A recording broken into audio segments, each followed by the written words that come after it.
एक बड़ी पुरानी कहावत है कि दूध का जला छाछ भी फूक फूक कर पीता है। भारत ने ऐसा क्या कर दिया है कि पश्चिमी देशों में आग सी लग गई है। पहले ऑस्ट्रेलिया चला गया WTO में भारत के खिलाफ केस करने और केस जीत भी गया। अब भारत ने केस जीतने के बाद भी मानने से आदेश मना कर दिया, तो वहीं अब अमेरिका भी WTO जा रहा है भारत के खिलाफ केस करने के लिए। आखिर भारत ने अब अमेरिका को क्या कर दिया? तो वहीं दूसरी तरफ सिर्फ यही नहीं बल्कि 27 जनवरी को भारत चीन की नींद पूरी तरीके से उड़ा रहा है। न सिर्फ चीन बल्कि पाकिस्तान की भी। जानेंगे क्या है मामला, इसके अलावा बहुत कुछ। आइए जानते हैं इन खबरों को विस्तार से। सेंट्रल एशिया के जो ये 6-7 देश देख रहे हैं आप, ये सेंट्रल एशिया वो हिस्सा रहा है जहां चीन अपना सक्रिय भूमिका निभाना चाहता था। अभी कजाकिस्तान में जब दंगे फसाद होने लगे तो सबसे ज्यादा पटाया था चीन, और छटपटाहट में चीन ने कजाकिस्तान को यहाँ तक कह दिया कि आप बोलो हम अपनी सेना तक उतारने को तैयार हैं। वजह क्या था?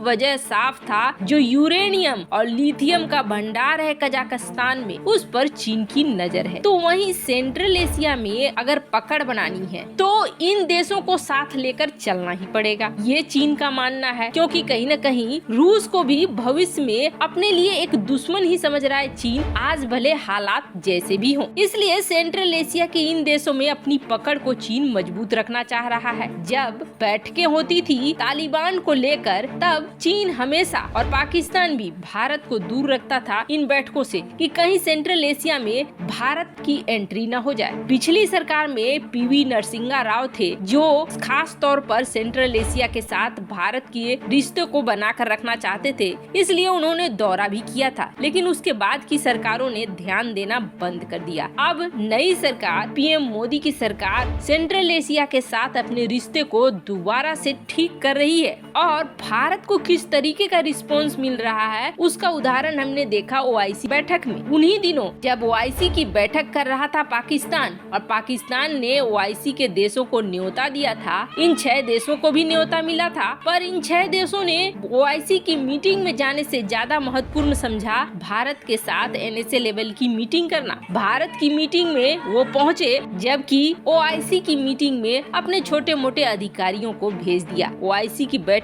वैसे भी फेल हो गई, लेकिन भारत ने जो सेंट्रल एशिया की इन देशों के साथ बैठक की वो सफल रही, क्योंकि अब भारत और इन सेंट्रल एशिया के देशों के बीच में बड़े बड़े समझौते हो रहे हैं। और ये समझौते साइबर सिक्योरिटी, स्पेस टेक्नोलॉजी कई मामलों में हो रहे हैं। और इससे भी ज्यादा बड़ी छटपटाहट चीन को इसलिए लग रही है क्योंकि जहां 26 जनवरी के अतिथि के रूप में इन्हें बुलाने का न्योता दिया गया है, तो वहीं 27 जनवरी को PM मोदी इन सारे राष्ट्र अध्यक्षों के साथ मीटिंग करने वाले हैं। और ये मीटिंग एवं आया खाया पिया और गया वाली नहीं है, बल्कि इस मीटिंग में कई तरह के द्विपक्षीय समझौते साइन होंगे। और इन द्विपक्षीय समझौतों से सबसे ज्यादा बौखलाहट किसी में है तो चीन, और चीन का आयरन बिरादर पाकिस्तान के अंदर है कि ये देश लाख चाहते थे कि सेंट्रल एशिया में भारत न घुसे, लेकिन भारत ने यहाँ एंट्री मार दी है। अब इससे भारत को सैन्य तौर पर क्या फायदा होगा तो जानिए। तजाकिस्तान में भारत का एक बेस है, हालांकि भारत कभी स्वीकार नहीं करता है, लेकिन ये चीजें आती रहती हैं और पुष्टि होती रहती है कि तजाकिस्तान में भारत का बेस है। वहीं अफगानिस्तान में बेस बनाने की कोशिश कर रहा है चीन, लेकिन उसके मंसूबे वैसे भी सफल होने वाले नहीं है कि तालिबान ऐसा होने नहीं देगा। तालिबान खुद ही स्थिर नहीं है तो वो दूसरे को क्यों स्थिर रहने देगा। कई धड़ा है जो चीन के खिलाफ है, कई धड़ा है जो चीन के सपोर्ट में है, तो ऐसी खिचड़ी में खुद ही पक जाएगा चीन। फिर भी अगर किसी तरीके से उसने अफगानिस्तान में बेस बना लिया, तो सब जानते हैं अफगानिस्तान में बेस बनाने के बाद उसका मकसद या उसका टारगेट क्या होगा। ऐसे में सेंट्रल एशिया के इन देशों के साथ किए गए समझौते भारत को फायदा दिलाएंगे। भारत इन देशों का इस्तेमाल कर सकता है आने वाले भविष्य में अपने बेस बनाने के लिए या सैन्य कार्रवाई के लिए। इसलिए 27 जनवरी की ये बैठक बेहद महत्वपूर्ण हो जाती है। तो वहीं दूसरी तरफ WTO में आजकल घमासान चल रहा है। अगर अमेरिका इतनी चुस्ती दुरुस्ती दिखा देता जब चीन आगे बढ़ रहा था तो शायद आज चीन उसके लिए एक चैलेंज बनकर खड़ा नहीं होता। चीन ने भरपूर फायदा उठाया अमेरिका की बाजारों का, WTO का, और सब कुछ अमेरिका के नजरों के सामने होता रहा। अमेरिका कुछ नहीं कर पाया। आज भी WTO में विकासशील देश के अंतर्गत चीन है, जबकि दुनिया की दूसरी सबसे बड़ी अर्थव्यवस्था है। उसके खिलाफ बातें उठाने के बजाय अमेरिका अब भारत के खिलाफ केस करने को तैयार है WTO में। आखिर ऐसा क्या है? तो आपको बता दें, जिस तरीके से भारत के खिलाफ ब्राजील ने और ऑस्ट्रेलिया ने केस किया था, और ये केस किया था शुगर केन के मामले में, गन्ने के मामले में। गन्ना किसानों को भारत जो सब्सिडी देता है, उस सब्सिडी का ये फल मिलता है कि जो चीनी उत्पादन होता है वो कम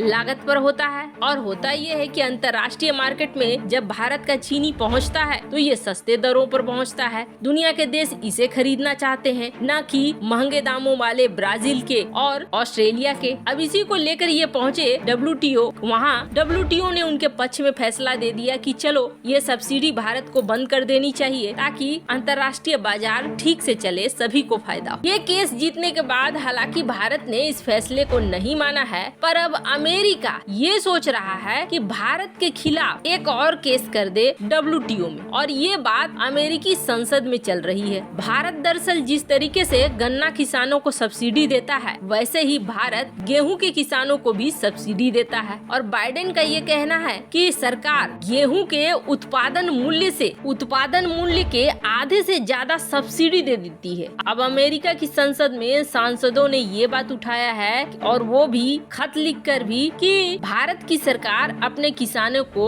अधिक सब्सिडी दे रही है, और जिसका नुकसान ये हो रहा है कि अमेरिका जो गेहूं का उत्पादन कर रहा है, अमेरिका का गेहूं कोई खरीदना नहीं चाह रहा है। भारत जिस तरीके से आजकल नीतियां अपना रहा है, वो नीतियां अंतर्राष्ट्रीय व्यापार नीति को पूरी तरीके से बर्बाद कर रही है। अब बात क्या है तो आपको बता दें, विश्व व्यापार संगठन का नियम है कि आप 10% से ज्यादा सब्सिडी नहीं दे सकते हैं, जबकि भारत सरकार दे रही है 50% से ज्यादा सब्सिडी। अब अमेरिका की जो व्यापारिक संगठन है, उस व्यापारिक संगठन ने ये किया है कि चूंकि WTO की बात नहीं मान रहा है, WTO ने जो नियम बनाया है वो नहीं मान रहा है, इसलिए हमें ऐसा करना चाहिए कि भारत के खिलाफ WTO में एक मुकदमा दायर कर देना चाहिए। वैसे आपको बता दें, जैसे ही ये व्यापारिक संगठन पहुँचे हैं बाइडेन के पास पत्र के द्वारा या सांसदों के द्वारा, इसका बाइडेन ने स्वागत किया है। इसलिए अब उम्मीद ये जताई जा रही है कि WTO पर केस कर सकता है अमेरिका। और बात ये है कि 30 जून 2022 तक भारत 50 लाख मीट्रिक टन गेहूं बेचेगा, और यही वजह है कि अमेरिका छटपटा रहा है कि भारत ये गेहूं बेचे, उससे पहले ही भारत के ऊपर किसी तरह का आदेश हो जाए WTO से, ताकि इस गेहूं के उत्पादन और जो लागत है वो बढ़ जाए और भारत के बजाय अमेरिकी गेहूं बिके। वैसे इतनी चुस्ती दुरुस्ती अगर चीन के खिलाफ दिखाई होती तो आज चीन अमेरिका को आंखें न दिखा पाता। वैसे आपको क्या लगता है, क्या भारत को सब्सिडी हटा देनी चाहिए? कमेंट कर अपनी राय जरूर बताएं। जल्द मिलते हैं अगले वीडियो में नई खबर के साथ।